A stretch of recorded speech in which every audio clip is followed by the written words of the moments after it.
X IPS Amitabh दास को Patna police गिरफ्तार कर लेती है। उनके ऊपर आरोप है कि नीट छात्रा केस मामले में नीतीश कुमार के बेटे निशांत कुमार के बारे में भयावह सोशल मीडिया पर जानकारी दे रहे थे। इसी को लेकर पटना पुलिस ने जो है उन्हें एफआईआर दर्ज कर गिरफ्तार कर लेती है। अब उनके ऊपर कौन किस किस मामले में जो है एफआईआर या धारा लगाए गए हैं, हमारे साथ बातचीत करने के लिए पटना हाई कोर्ट के वरिष्ठ वकील अरुण कुशवाहा जी हैं।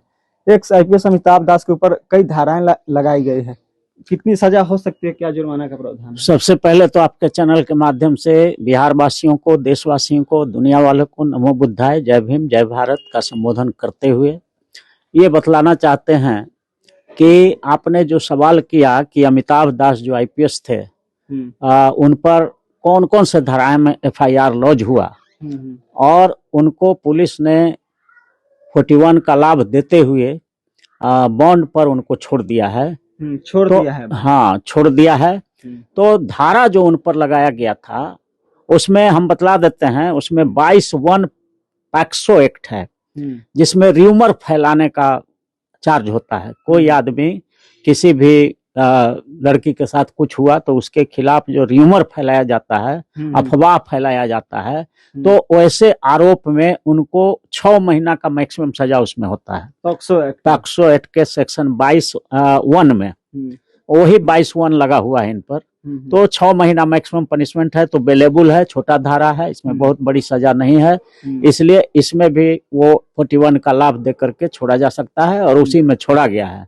दूसरा जो बीएनएस का जो धारा लगा हुआ है, भारतीय न्याय संहिता का, तो उसमें एक सेक्शन है 353 ब्रैकेट में 1B, ये भी अगेंस्ट द स्टेट और शांति भंग करने का ही आरोप है कि ऐसा अफवाह फैला दिया उन्होंने कि जिससे राज्य सरकार का बदनामी हुआ और समाज का जो ट्रैंक्विलिटी है, शांति है, वो भंग हो रहा है। किसी भी तरह का तनाव पैदा हो जा सकता है दो समाजों के बीच में। तो ये जो सेक्शन लगा हुआ है 153 1B, इसमें मैक्सिमम 353 सब क्लॉज 1B, इसमें मैक्सिमम पनिशमेंट 3 साल है और ये भी बेलेबल ऑफेंस है और इस वजह से इसमें भी 41 का लाभ देने ही लायक है। तो जितना सेक्शन लगा हुआ है 196 है बीएनएस का।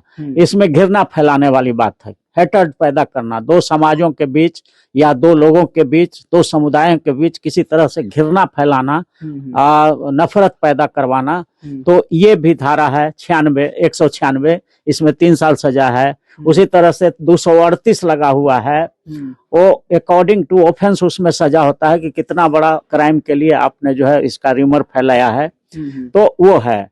और 240 में मैक्सिमम पनिशमेंट 240 बीएनएस लगा हुआ है, उसमें मैक्सिमम 2 साल का सजा है।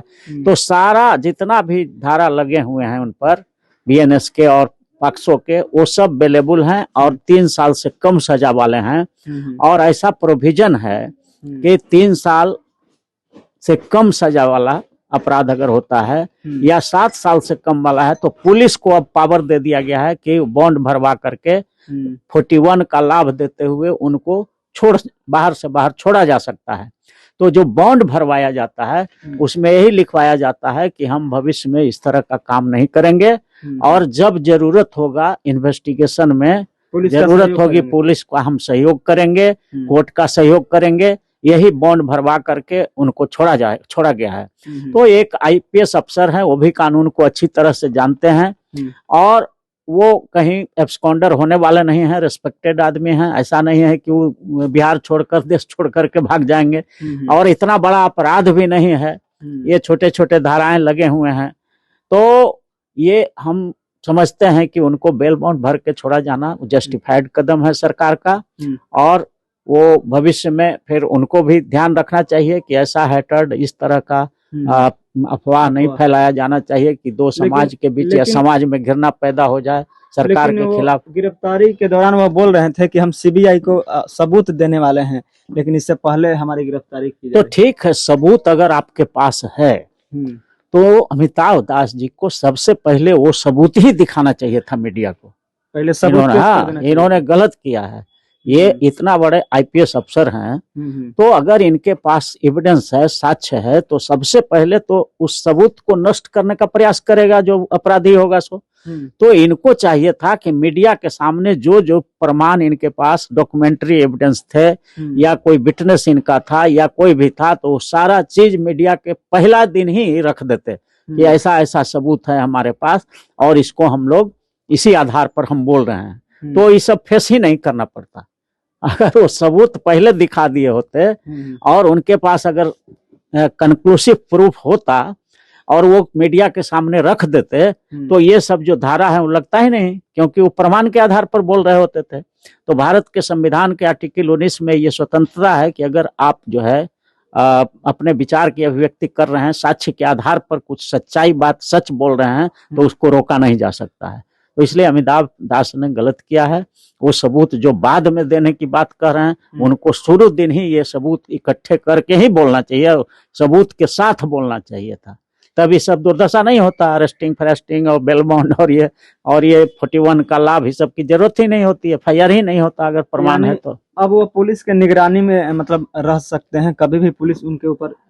हाँ बिल्कुल, उनको जो है उन्होंने ये जो बॉन्ड भरा होगा उसमें जरूर पुलिस वालों ने लिखवाया होगा कि आगे से इस तरह का हैट्रेड क्रिएट नहीं करेंगे, बिना कंक्लूसिव प्रमाण के, बिना एविडेंस के हम कोई जो है इस तरह का अफवाह समाज में नहीं फैलाएंगे जिससे समाज के बीच वैमनस्यता पैदा हो जाए। तो इस तरह का बॉन्ड भराया होगा और ये भी लिखा होगा बॉन्ड में भराता है 41 में कि जब जरूरत होगी पुलिस को तो हम आकर के उपस्थित होंगे, हम अपनी बात रखेंगे और इन्वेस्टिगेशन में पूरी तरह से मदद करेंगे।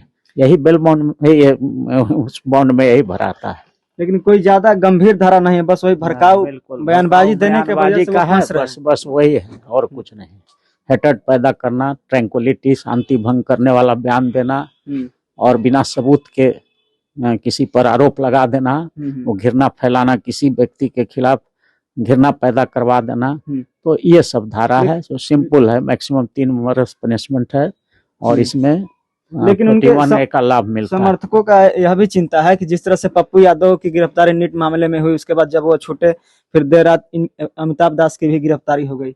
ये पप्पू यादव तो जनप्रतिनिधि हैं, अब ये एमपी हैं और इनको इस तरह से अरेस्ट किया गया, तो यहाँ पर चूंकि कोर्ट का मामला था, बेल टूटा हुआ था इसलिए अरेस्ट किया गया, नहीं तो इनकी अरेस्टिंग भी नहीं होती। अगर ऐसे ही बिना कोई कारण के अरेस्ट होता तो पार्लियामेंट्री कमेटी भी एक्शन ले सकती है पुलिस पर कि आपने हमारे सांसद को कैसे अरेस्ट कर लिया। लेकिन पुराना पार्लियामेंट को भी बड़ा पावर है, पार्लियामेंट भी मानहानि का मुकदमा हो सकता था। अभी भी हम समझते हैं कि वो जरूर जाकर के वहाँ आवेदन देंगे, पार्लियामेंट के अध्यक्ष को अपील करेंगे कि भाई एक आपके सांसद को इस तरह से एक सामान्य डिटेन किया गया, इलाज में स्ट्रेचर पर रखा गया, किसी तरह का कोई मतलब सांसद का जो सुविधा होना चाहिए कुछ नहीं दिया गया, तो एक हमारे खिलाफ जो है मारने का भी साजिश का वहाँ दे सकते हैं। तो इस तरह का पार्लियामेंट को भी एक्शन लेना चाहिए कि हमारे मेंबर पर अगर किसी तरह का जुर्म ज्यादती होता है तो पार्लियामेंट को भी नोटिस करना चाहिए और एक्शन लेना चाहिए।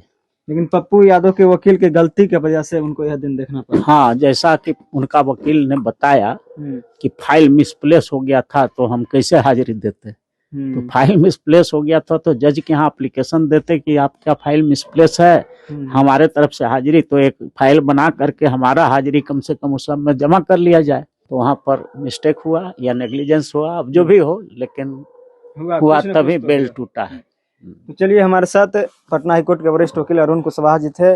पप्पू यादव को लेकर भी इन्होंने साफ तौर पर बताया और जिस मुद्दे को लेकर हमने बातचीत शुरुआत की थी कि अमिताभ दास की गिरफ्तारी भड़काऊ बयानबाजी करने के आरोप में जो है उनके ऊपर एफआईआर किया गया, उसके बाद उन्हें रिमांड पे कह सकते हैं या वार्निंग देकर उन्हें छोड़ दिया गया कि अब से जो है इस तरह की भड़काऊ बयानबाजी नहीं करें। तो पूरी बातचीत पर आपकी क्या राय है, अपना राय दे सकते हैं। आप देख रहे थे द एक्टिविस्ट में, उनको बहुत बहुत धन्यवाद।